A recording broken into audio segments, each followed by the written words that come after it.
What's going on, everybody? Happy Friday. Here for another 5 questions where you send me all of your social media and online video questions for the week, and then I pick my top 5 and I answer them for you. This is the 3rd time I'm doing it now, but I think it's only the 2nd time that I was able to do it on a Friday because usually they get pushed around, and then I missed a bunch because of the holidays. But thank you so much for coming by. So a little bit of an update and a change of format. So the way that I was doing it before is I was streaming live through Mobcam, which you can check out, mobcam.live. It's a free app. And then it goes, the stream goes live to YouTube, Facebook, Twitter, Twitch, Mixer, all at the same time. And then I was reposting the videos on LinkedIn, which is actually my biggest social platform, because they don't have live features yet. So I was just reposting it. A lot of people were saying on LinkedIn, since they only have a 10-minute, the ability to do a 10-minute video, I should break out each part by question and then re-upload it. So I'm going to be doing that from now on. So if you're watching it now, if you want to see it broken out by individual bits, go to linkedin.com/in/PhilRanta, and you can check out each one there. I'm going to be posting them over the week, but I'm going to do like cool graphics over it or something. So I've got to still figure that part out. Hold on, let me just turn on the viewership and comments there. So thank you everyone that's checking it out on Facebook. I see some people there. So 5 questions. Here we go. Here's where we start. Question 1. Should creators go anywhere near an MCN nowadays? So for people who don't know what an MCN is, so MCNs are multi-channel networks, have been around for about 10 years now. It's a way for companies to create something through YouTube called a CMS, or a content management system. It's actually a tool developed by YouTube, but it gives you the ability to aggregate channels in one place, so people can link to this CMS through YouTube. And the MCN, multi-channel network, delivers value to the creators, or pitches value to the creators in exchange for being part of their CMS, which they can then use to sell ad space, see aggregate data, do rights management, a whole big suite of value. So in the name of full transparency, I spent 3 years as the head of network over at Fullscreen from kind of their first start. I was employee number 9 there all the way through their acquisition by AT&T. And then I went over and I was the chief operating officer of Studio 71, which also had an MCN. It was more kind of like a high level, only works with top creators kind of MCN. So I was there kind of from the very early days of MCNs, when we were still trying to figure out, where's the value, how do we manage creators. And then I went over to Studio 71, where it was a little bit more established in terms of how you work with creators, but it was a little bit more on the kind of big brand integration, values for large creators thing, whereas at Fullscreen it was a lot of smaller creators. So now there was big news that came out this week that Fullscreen sent out a blanket email to everyone in Machinima saying, hey, congratulations, you're part of Fullscreen now. We've got Ninja, we know gamers. So now you signed with Machinima, but you're part of Fullscreen. And there's been a lot of backlash, totally understandably, from kind of getting this impersonal blanket email saying you're ours now, right? So should creators go anywhere near an MCN nowadays?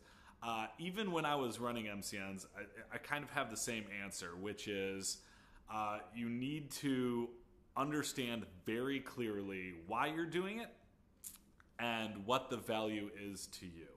So let me tell you the wrong reason to do it, right? Oh, I hear that Fullscreen is great, so I'm going to sign with Fullscreen. Or I hear that you can make more money being in broadband TV, so I'm going to sign with broadband TV. Those kind of like rumory, anecdotal ways are absolutely the wrong way to do it. This is what I always say. In every multi-channel network, there's good partner managers and there's bad partner managers.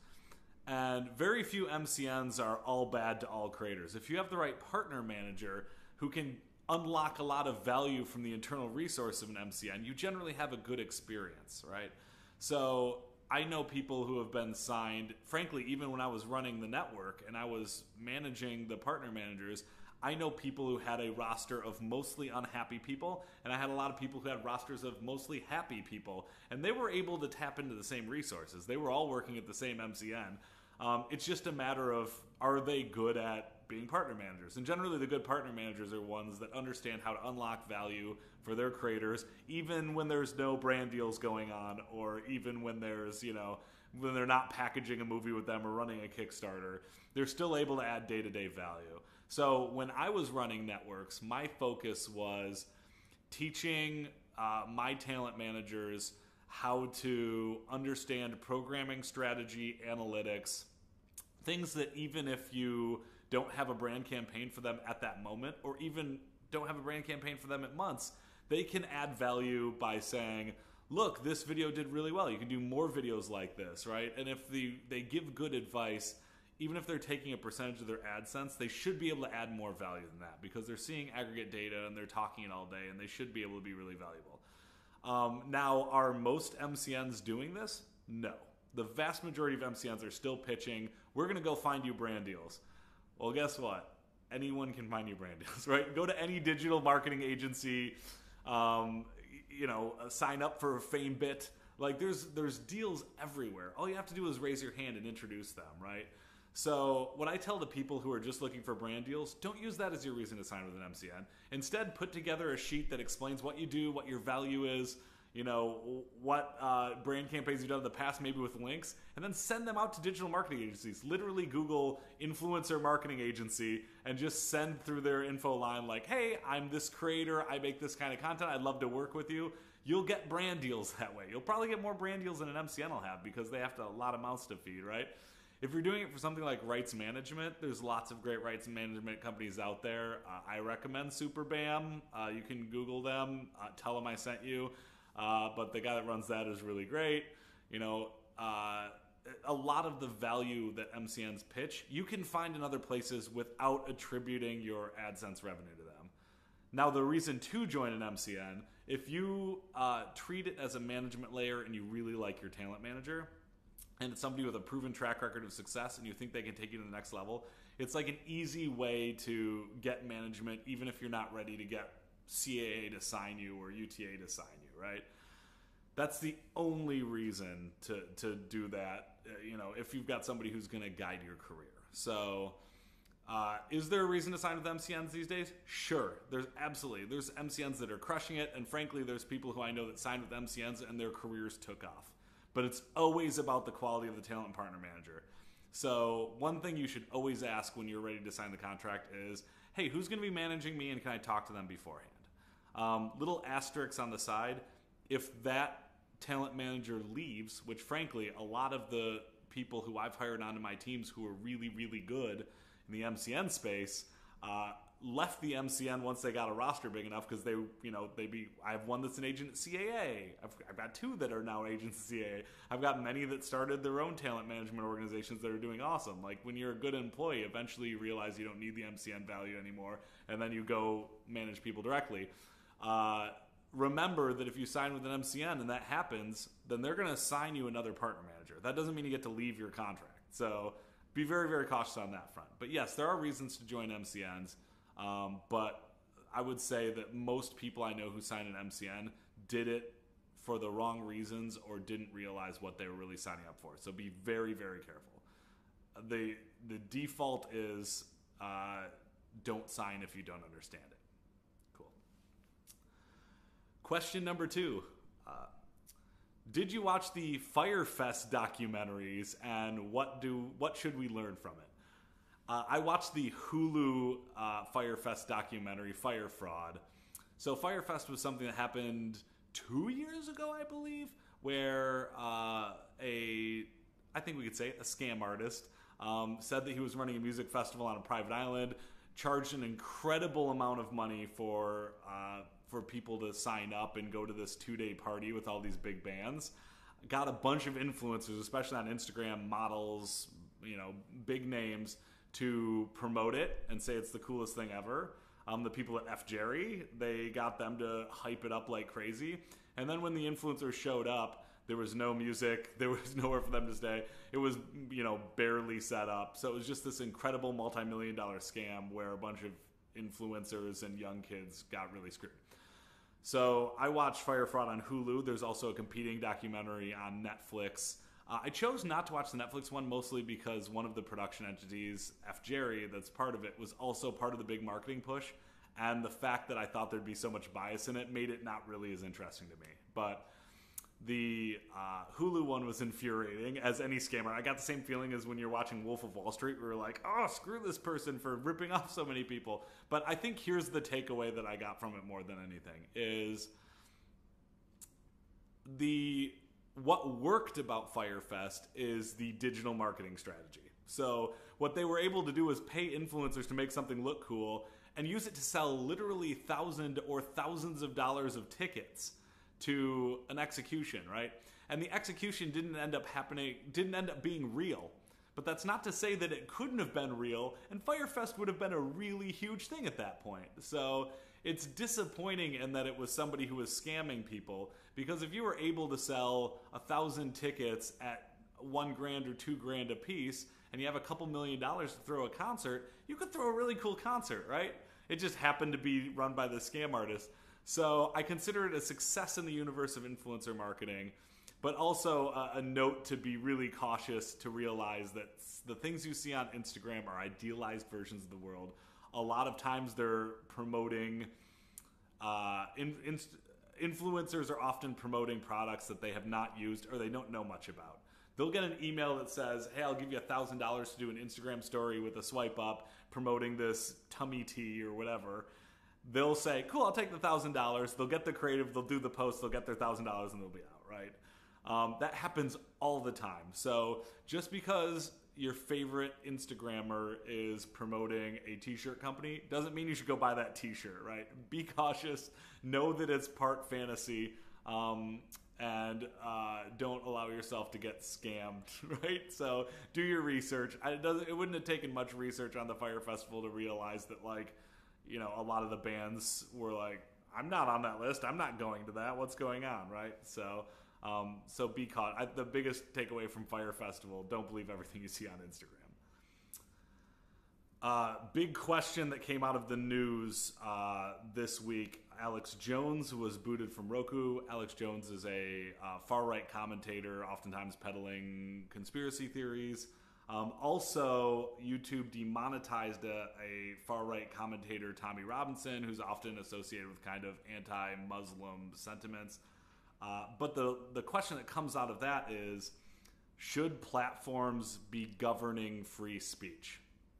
Particularly in this case, YouTube and Roku, but also Twitch has had a couple articles come out recently about that. You've seen the congressional hearings, I'm sure, where platforms are getting in front of Congress and saying whether or not they're calling balls and strikes or they've got political bias. A lot of people who are on the Republican side say there's a horrible bias problem on platforms like Facebook and YouTube.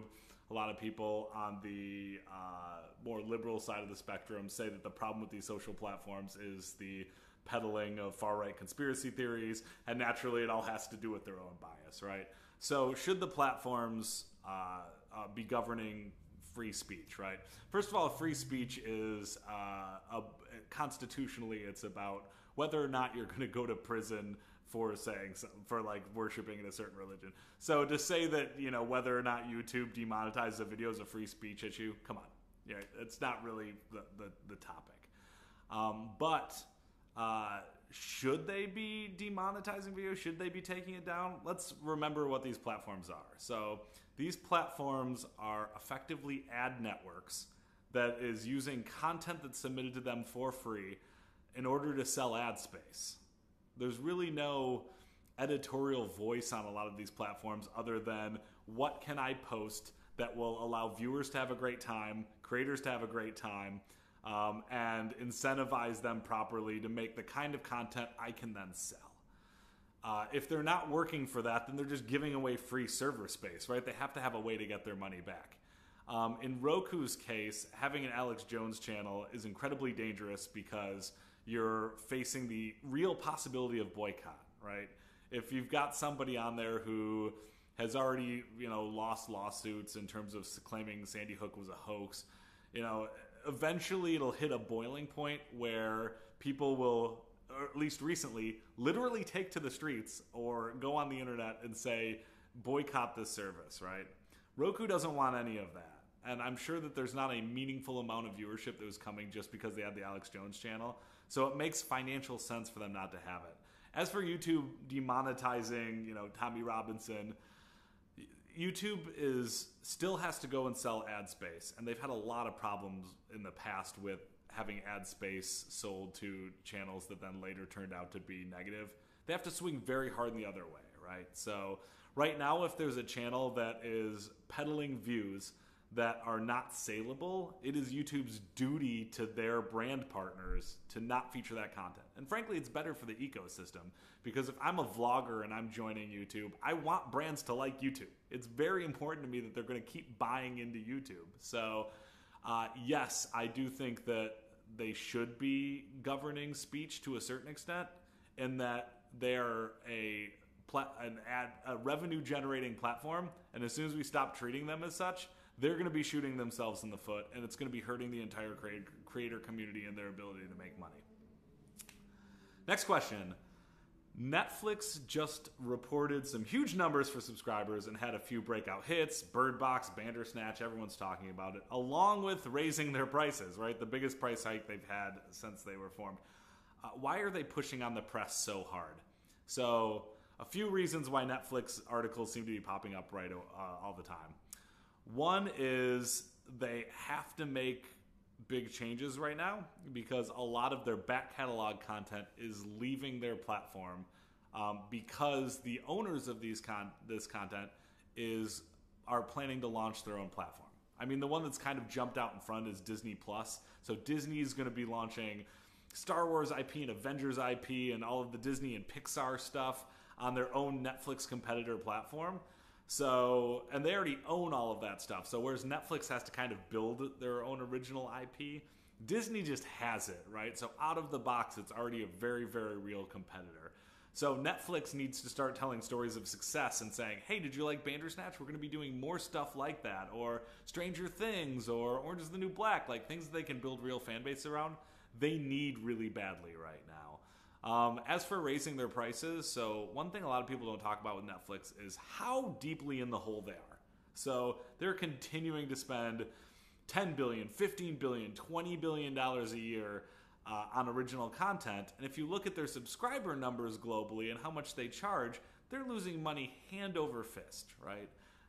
They're doing it because they're building something with an incredible amount of enterprise value, which means they have a lot of eyeballs, which when they do turn on monetization funnels, it's worth a lot of money. But at the moment, they're losing. So they've got to start building a real business in preparation for the almost undeniable fact that their numbers will start going down when these other services launch.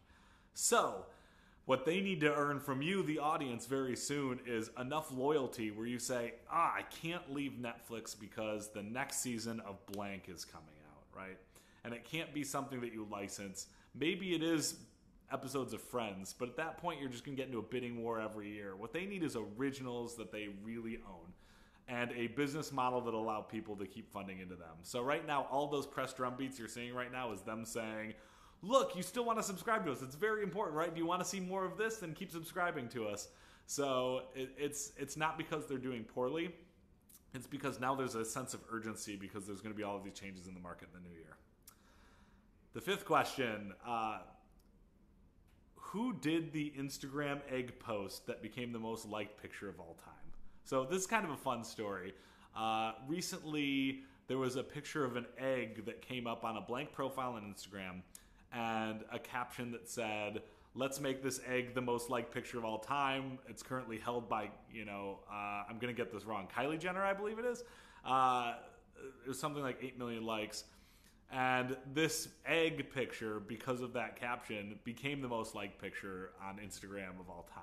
And a lot of people say it's because, it's kind of a backlash to the Kardashians. They wanted to see them lose that. I think that it's a little different than that, right? I think that if you introduce a game to the internet and it goes big, then it's very likely people will play that game. So I think a lot of people were liking that egg picture who didn't care one way or another about the Kardashians. They did it because there was a picture of an egg. It was kind of funny. It said it wanted to become the most liked picture of all time, and hitting the like button isn't that hard, right?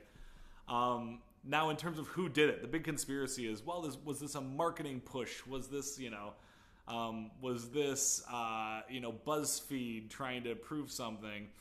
So there's two thoughts on that. One is it very well could have been one of those big publishers or marketing companies, because in order to be discoverable in the first place, if you just post a picture on a blank account, nobody sees it. So in order to push it out to the point where it starts getting meaningful enough likes that it can kind of go viral and people start sharing it around, it generally needs a boost from something big. So that might be paid media with something like BuzzFeed, or it might have been, a big Instagram account that was then saying, hey, did you see this? This is crazy, check this out. We don't know, right? But also, it's not unprecedented for trends like this to come out of nowhere from a nobody account. So I wouldn't count it out that this was just some kid who's like, it'd be funny if I do this, and then a couple people saw it, they liked it, they shared it with a couple people, and then it just kind of hit that virality curve. So ultimately, I don't think it matters that much who did it. I think it would be a cool story if it was somebody who was like a big creator who was trying to make a point, or if it was the Kardashians themselves that were doing it to make a point. Like, who knows? But ultimately, I don't think there's any way of knowing for sure, nor do I think it matters. It just kind of tells a more interesting virality story. So, another question just came in from T. Opinions on modern memes. Awesome. This is a great question. So, memes are, if you're boiling down what a meme is, it's essentially just kind of a repeatable pattern game that's done generally visually. So sometimes it's a picture with context, text on the top and bottom that kind of follows a pattern. Or it could be like some sort of motion. It could be a GIF. It could be something like that. But it's mostly just kind of a repeatable formula.